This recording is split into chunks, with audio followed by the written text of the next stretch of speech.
Na aula de hoje, nós trabalharemos a sociologia clássica de Max Weber, o terceiro grande sociólogo clássico. Diferente de Marx e Durkheim, Weber ele não vai fazer uma teorização da sociedade afirmando que os indivíduos são resultados de uma relação com as estruturas sociais. Então, em vez de focar no social como um todo, Weber nos traz uma proposta diferenciada, ou seja, ele centra sua sociologia numa explicação em cada um de nós, no indivíduo. Então, Weber não tem a preocupação de explicar o social como uma estrutura, mas cada um de nós, o que acontece com cada um de nós, no que ele vai denominar de ação social. Então, só fazendo a tentativa de ligá-los aos teóricos anteriores para ficar melhor compreendido, naquilo que a gente fez nas primeiras aulas, Weber é contra a ideia de Durkheim, no sentido que Durkheim diz que os fatos acontecem por acontecer, e isso, objetivamente, o sociólogo, o pesquisador, pode observar o fato e ver uma regularidade, e isso pode ser objetivamente descrito como ciência. Weber vai contra essa ideia. Weber vai dizer que cada um de nós, quando está envolvido num fato, aquele fato não acontece por acontecer, mas que o indivíduo tem uma motivação subjetiva, dentro de sua cabeça tem uma intencionalidade, tem uma motivação. Então, nenhum de nós faz nada que não seja movido por uma intenção, uma finalidade, aquilo que os gregos chamavam de uma teleologia, de um objetivo. Então, é mais ou menos assim. No pensamento de Durkheim é como se o sujeito que ele passa num bar e ele já saiu de casa com a faca na cintura e o sujeito mexeu com ele, tirou uma piada e ele enfiou a faca no sujeito. Então, segundo Durkheim, houve um homicídio onde um sujeito esfaqueou o outro ponto. O fato observado foi esse. Para Weber, não foi bem assim. Esse indivíduo saiu de casa com essa faca na cintura. Por que ele não deixou essa faca em casa? Então, ao levar a faca para a rua, ele já estava movido numa intencionalidade de fazer algo com essa faca. Então, ele estava movido numa subjetividade voltada para matar. Então, o sujeito que mexeu com ele só riscou o fósforo e ele fez o homicídio. Então, essa é mais ou menos a dualidade entre a luta metodológica entre Weber e Durkheim. Durkheim não acredita que os fatos acontecem por acontecer, mas todo fato tem um sentido para aquele indivíduo que está envolvido no fato. Daí sua sociologia vai ser chamada de sociologia compreensiva. Compreensiva no sentido que ele tenta compreender a motivação que está dentro da cabeça do sujeito que está envolvido no fato social. Então, que motivação, que intencionalidade tem esse sujeito para se envolver na ação social? Daí, então, que os fatos não acontecem por acontecer, mas que o fato sempre é movido de uma motivação subjetiva, de uma consciência íntima. No embate metodológico, científico, acadêmico de Weber com Marx, Weber faz uma grande crítica ao Marx por ele eleger a economia, as relações produtivas ou de produção como fator central que dispara sua teorização. Weber vai dizer que Marx elegeu uma explicação monocausal, uma explicação centralizada demais, aquilo que alguns filósofos no final do século XX chamavam de determinismo econômico, e ficou como que tirou um pouco da força vibrante que a teorização de Marx tinha no início do século. Bom, então Weber afirma que os fatos acontecem numa causalidade pluricausal. Então nenhum fenômeno pode ser explicado baseado numa só causa. Também Marx explica os fenômenos, como Durkheim, onde o indivíduo ele está sofrendo uma ação das estruturas sociais.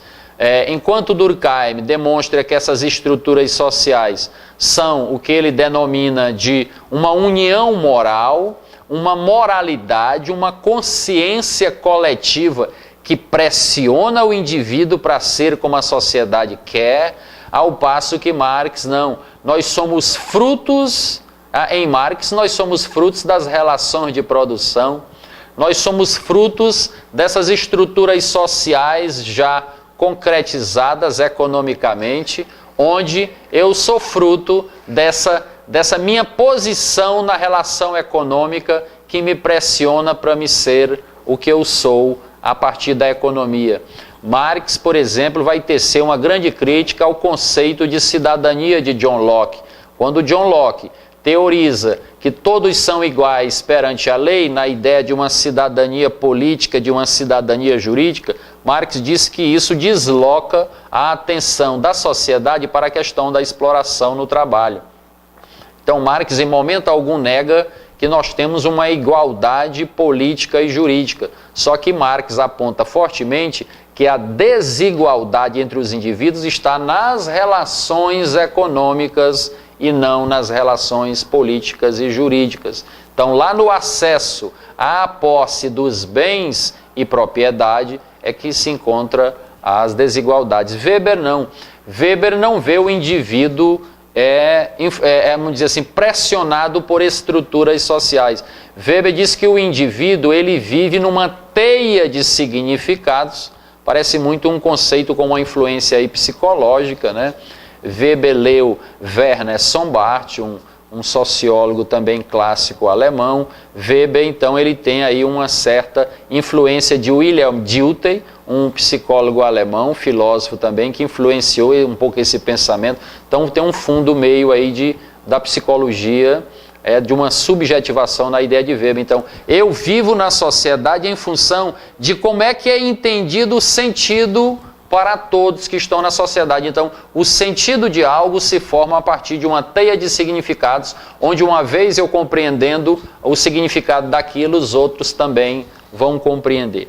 A sociologia de Weber é chamado, então, vou frisar claramente isso, de sociologia compreensiva, no sentido de que busca compreender o sentido da ação de um indivíduo em determinada ação social. O que me motivou a estar nesta ação? Também sua sociologia, e isso é básico em qualquer manual de sociologia que aborde Weber, sua sociologia é uma sociologia dita racionalista, que vem buscar essa racionalização do mundo. Então Weber, basicamente, ele é aquele autor que reafirma muito forte os valores da modernidade industrial.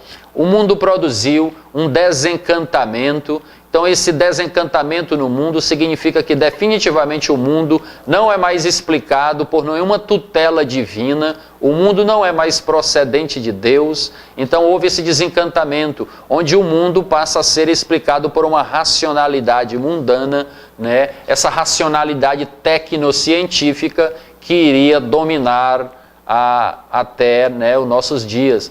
Também, em consequência ainda da teorização de Weber, nós entendermos esse mundo hoje com uma visão tecnocientífica muito forte, racional, técnica e científica. Weber fala da transição das sociedades antigas, onde havia uma dominação política muito tradicional, de um rei, de um pai, de um padre, para uma dominação política também carismática na antiguidade, onde sempre o líder era um líder que dominava pelo carisma, né? Pela aquela força de onde chegava, sua força pessoal era muito grande, e o capitalismo instaura uma dominação política chamada racional, legal, baseada na autoridade de um cargo, na autoridade de um chefe eleito pela própria população, onde sua importância se dá pela importância do cargo e todos então elegem uma devoção.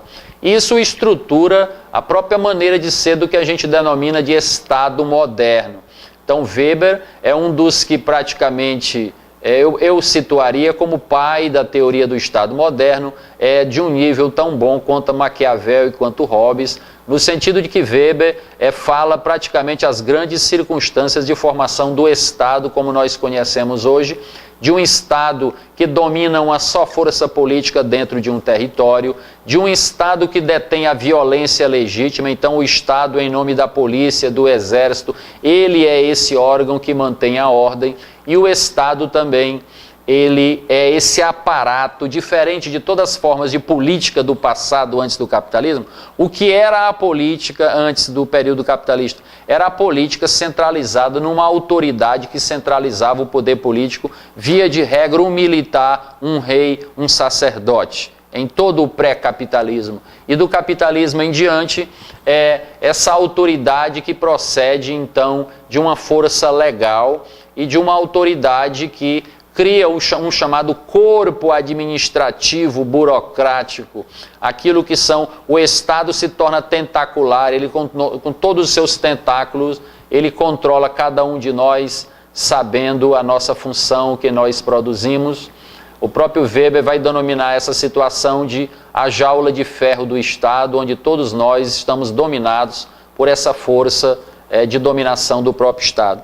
Então a proposta de educação de Weber é uma proposta de educação emancipadora, é uma proposta de entender esse período nosso racional, tecnocientífico. É uma proposta então de um saber, de um conhecimento como um saber especializado, que o conhecimento e a educação fosse feita para estabelecer uma elite de indivíduos que seriam especializados nessa questão do conhecimento, e que o conhecimento serve para a ascensão social, e que, basicamente, a educação estaria a serviço desse desencantamento do mundo, de cada um de nós entendermos que nós não somos sujeitos tutelados e que nós temos, então, uma tendência a trabalhar mais atualmente com essa questão de um conhecimento a serviço da ciência, da técnica, da libertação do homem em relação a toda forma de tutela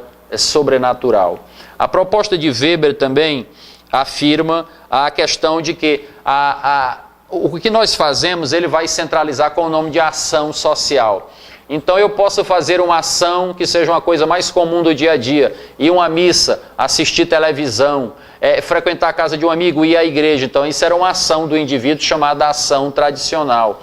E também eu posso fazer uma ação baseada, eu matei alguém por honra, então no rompante eu fiz um ato violento contra alguém. Então essa ação era uma ação que ele denomina de afetiva.